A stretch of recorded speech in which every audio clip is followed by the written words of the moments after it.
In 2015, I dismissed Bitcoin as dodgy internet money for drug dealers and computer geeks. Fast forward to today, and I'm selling my rental property and going all in on Bitcoin. In this video, I'll reveal the exact moment everything changed for me and share the data that convinced me we're still incredibly early to what might be the greatest wealth transfer in history. I'm Mike, not some crypto bro who got lucky early. I'm a former PE teacher who lost money to crypto scams multiple times. So I spent years researching to prove I was right about it being worthless, and ended up discovering something that completely changed how I see money itself. But first, let me show you the one book that changed how I viewed money forever. And before you roll your eyes, no, it wasn't about Bitcoin. As a PE teacher, saving a massive £55 a month, investing what I could into index funds while living on pot noodles and cycling to work, I thought I understood money. You work hard, you save what you can, you retire, eventually. Simples. Then I read Rich Dad Poor Dad and realized people much stupider than me were making way more money without working nearly as hard. After meeting some of these people at events, I can confirm some of them are a few chips short of a Happy Meal, if you know what I mean. So how were they doing it? They were playing a totally different game, buying assets to make money rather than working for money. For the first time in my life, this made me question how money actually works. I discovered Ray Dalio's How the Economic Machine Works and realized the financial system is basically designed to keep people like me poor. But Bitcoin, in 2015, that was still just dodgy internet money for criminals. I had zero interest. Now here's where things get interesting. Naturally, due to Robert Kiyosaki, I thought property was the answer. I'd moved to Qatar for a teaching job, tax-free salary, free accommodation, bills covered. For the first time, I was actually saving some money.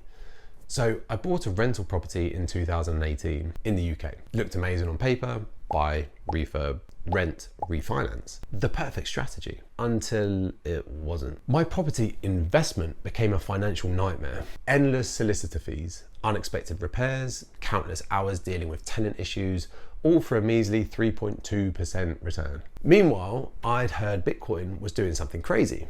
But when I looked into it in 2017, I thought, this is exactly the kind of speculative nonsense that ruins people. I even threw a little money in, not because I understood it, but because I've learned I only truly investigate things when I have skin in the game. When it crashed in 2018, I thought, I knew it! Flash in the pan, going to zero.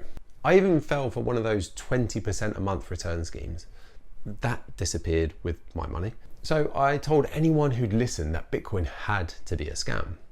But something kept nagging at me. How were governments trying to kill it and failing?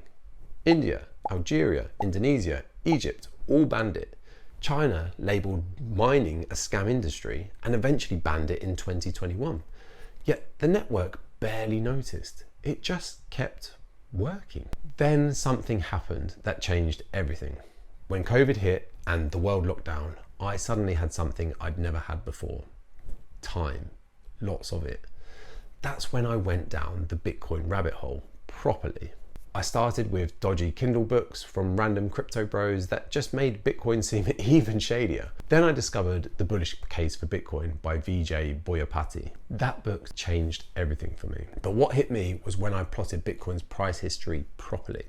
2013 peak, $1,100. 2015 bottom, $200. 2017, 19K. 2018 bottom, $3,200. 2021 peak, 69K. 2022 bottom, 15 grand. The chart looks like stair steps going up, not a flat line to zero. After each crash, Bitcoin's bottom was similar, if not higher, than the peak of the previous cycle. That's when it clicked. I'd been looking at Bitcoin all wrong. Each death was actually Bitcoin getting stronger. But here's what finally pushed me over the edge. By late 2022, I was ready to make my move. The crypto market had crashed again. Some guy with curly hair went to jail and everyone was freaking out. Bitcoin was down almost 80% from its highs. My thoughts? Perfect time to jump in. What pushed me over the edge was watching the infrastructure build around Bitcoin. MicroStrategy putting billions on their balance sheet. El Salvador had made it legal tender. BlackRock fighting for a Bitcoin spot ETF. These weren't geeks in basements anymore. These were serious players making serious moves. But none of that is what really converted me from skeptic to believer. It was realizing what made Bitcoin truly special wasn't the price movement or institutional adoption. It was those first 10 years when nobody cared. Bitcoin was like Batman's villain Bane, born in the darkness, building strength while nobody was paying attention. You think darkness is your ally? You merely adopted the dark. I was born in it. It had numerous scares in the early stages, such as someone giving themselves 184 billion Bitcoin in 2010. Within 5 hours, it was sorted.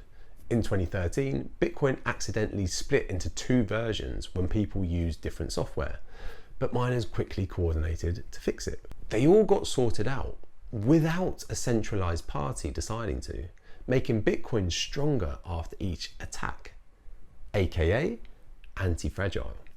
Most investments get hyped before they're ready. Think companies during the dot-com bubble or now the AI boom. Bitcoin did the opposite.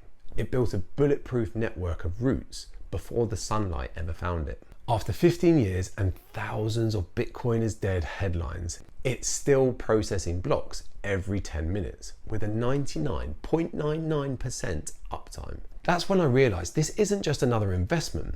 It's a completely new form of money that we've never seen. Now, you're probably thinking what I thought. Haven't I already missed the boat? Here's the thing. Bitcoin's current market cap is around $2 trillion. Gold is 20 trillion. The global bond market is 127 trillion. But here's what's really crazy. We're using our current monetary system to try and value what Bitcoin is worth. It's like trying to value the internet using newspapers in 1995. And look at the adoption. Less than 7% of the world owns any Bitcoin. Meanwhile, institutions are buying it up like crazy. The internet took over 30 years to reach mass adoption. Bitcoin is only 16 years old. So do you really think we are too late? If you're still here, you're probably thinking, yeah, Bitcoin sounds resilient, but what actually is it? Here's the thing. Most people get Bitcoin completely wrong. They think it's just digital gold or a payment system. They're missing the crucial elements that change everything. So watch this video next and I'll reveal what Bitcoin actually is, how it works, and the surprising reason it has real value. If you've ever been confused about what Bitcoin is or felt like everyone else gets it except you, this is the explanation that finally made it click for me. Trust me, once you understand what Bitcoin actually does, you'll see why I'm selling my property to buy more of it.